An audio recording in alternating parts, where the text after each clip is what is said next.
There's a moment most people never talk about. Not because it doesn't happen, but because it's too raw, too vulnerable, too scary to say out loud. It's 3 a.m. The world is quiet, but your mind is screaming. Everything feels wrong. Not just one thing. Everything. And somewhere in that silence, between the darkness and the weight on your chest, you ask the one question you've been terrified to ask out loud your entire life. Is God even real? You've been there.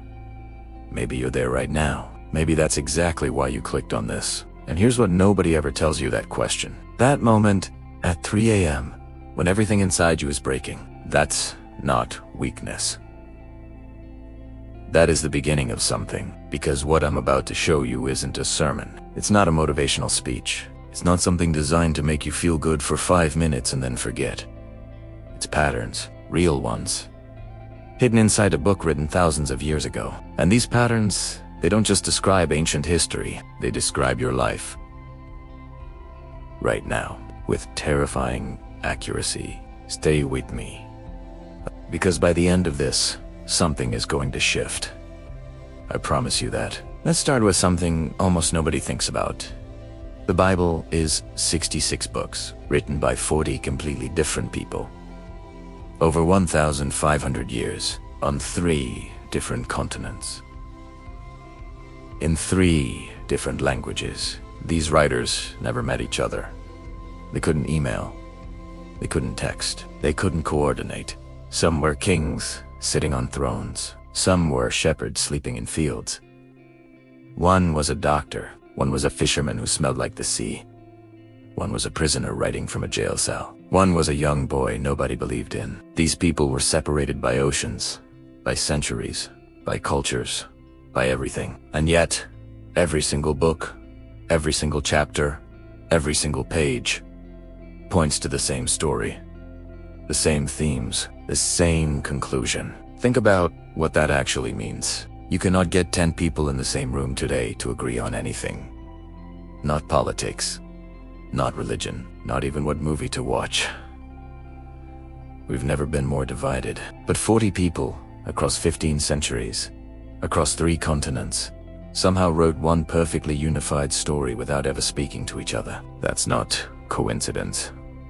That's either the greatest accidental miracle in all of human history, or something else entirely. Now here's where it gets interesting. Very interesting. Every powerful empire that tried to destroy this book is gone. Rome, 3, the most powerful military force the ancient world had ever seen. They burned Bibles. They threw Christians to lions. They made it illegal to even own one. Rome, that empire, crumbled into ruins.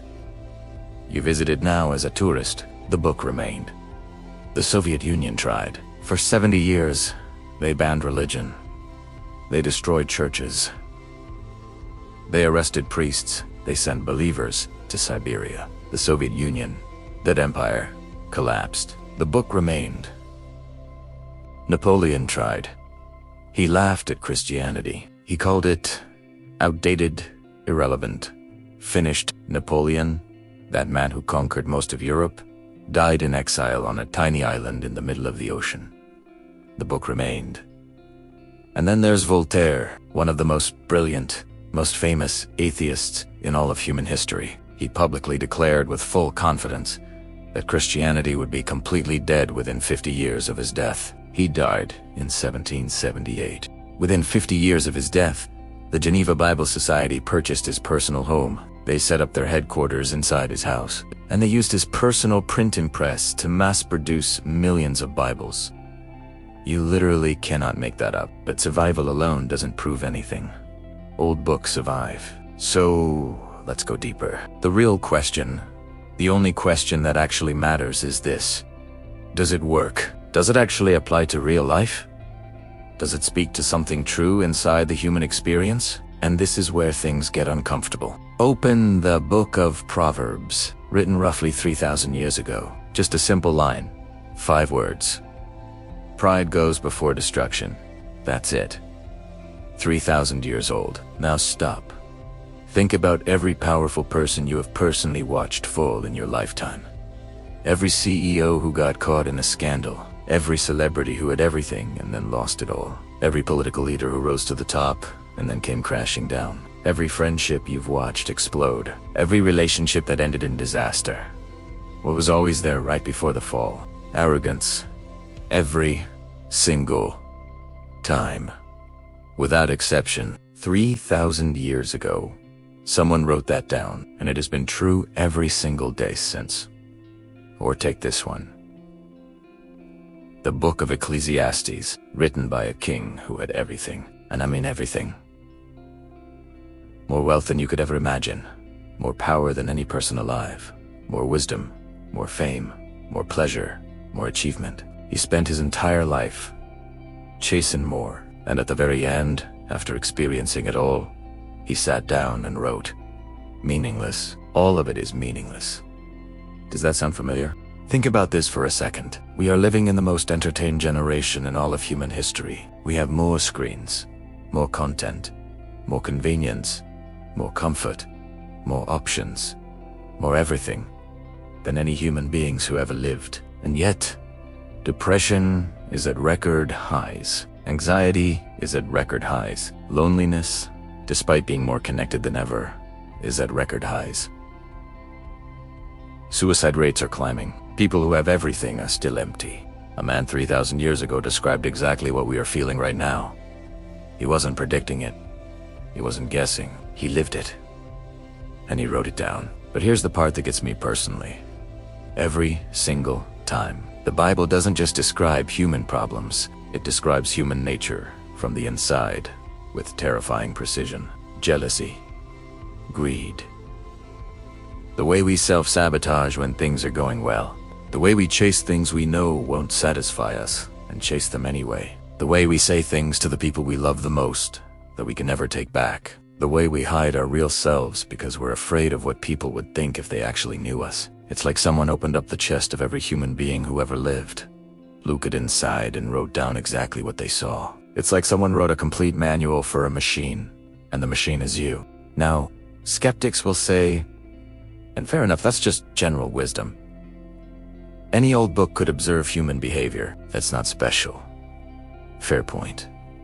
So let's talk about the prophecies. The Bible contains over 2,500 prophecies. Around 2,000 of them have already been fulfilled with documented, verifiable, historical evidence. The fall of Babylon, predicted in specific detail hundreds of years before it happened, occurred exactly as described. Historians verify this. The return of Israel as a nation, written about thousands of years before it was remotely possible, happened in 1948. Think about what 1948 actually means. For 2,000 years to full millennia, the Jewish people had no homeland. They were scattered across every country on earth.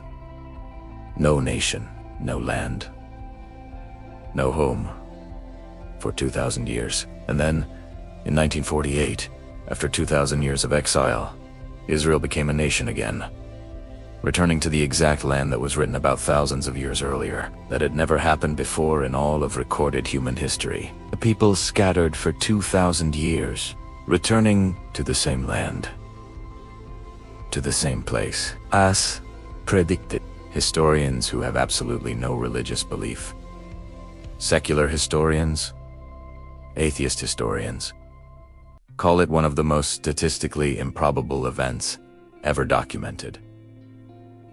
This isn't faith, this is history.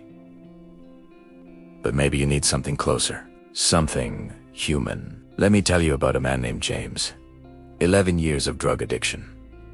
Not months, years. His family was gone, his job was gone, his dignity was gone. Every bridge he had burned. Every person who had tried to help him, he had pushed away. He was sleeping on a bench outside a church he had never once walked into. One night, someone left a Bible on that bench. Nobody knows who. Nobody planned it. It just appeared. James didn't believe in God. He was angry at himself, at the world, at the idea that anything good could still happen to him. He was completely out of options, out of hope, out of everything. He opened the Bible anyway, because when you have nothing left, you'll try anything. He found one line. Just one. From the book of Isaiah. I have called you by name. You are mine. He said something broke open inside him, not dramatically. Not with lightning crashing through the sky, not with some overwhelming supernatural experience. Just quietly, like a door that had been locked for years, finally, gently unlocking. 3 years later, James was clean. He had been reunited with his children, and he was running a program helping other addicts find their way back. Now, you can explain that away. You can say it was psychology, the power of belief, placebo effect, the human mind finding what it needed to find. Maybe. But here's what you cannot explain away. It works. Repeatedly. Consistently. Across cultures, across centuries, across languages, across every background and every story you can imagine. Millions of people who tried absolutely everything else, who hit rock bottom so hard they didn't think they could ever get up, who had no reason left to believe in anything. They opened those pages, and something put them back together. There's a verse in Psalms written thousands of years ago that says, "He heals the brokenhearted and binds up their wounds." That's not poetry to the people who've actually lived it. That's a description. A precise, accurate, personal description of exactly what happened to them. So here is the real question. The only question that actually matters. Not is the Bible historically accurate. We've seen the evidence. Not, can I scientifically prove God exists? Science measures the physical. It was never designed to measure the divine. The real question is this. What if it's true? What if there really is someone who knows your name? Who knows your story? Who knows about every mistake you've made? Everything you're ashamed of? Every night you cried alone? Every version of yourself you've tried to hide from the world? And instead of judging you for any of it, has been quietly, patiently waiting for you to just stop running? You started this video with doubt. Maybe with skepticism. Maybe with something heavier than that. That's okay. That's more than okay. Because doubt is not the enemy of faith. Doubt is actually where faith begins. Every person you have ever admired for their deep, unshakable faith, almost all of them started exactly where you are sitting right now. There's a line in the Bible, one of the most honest, most beautiful lines ever written by a human being. A man stands in front of Jesus, broken, uncertain, hoping, and says, "I believe. Help my unbelief." That's it. That's the whole prayer. 6 words. Not perfection.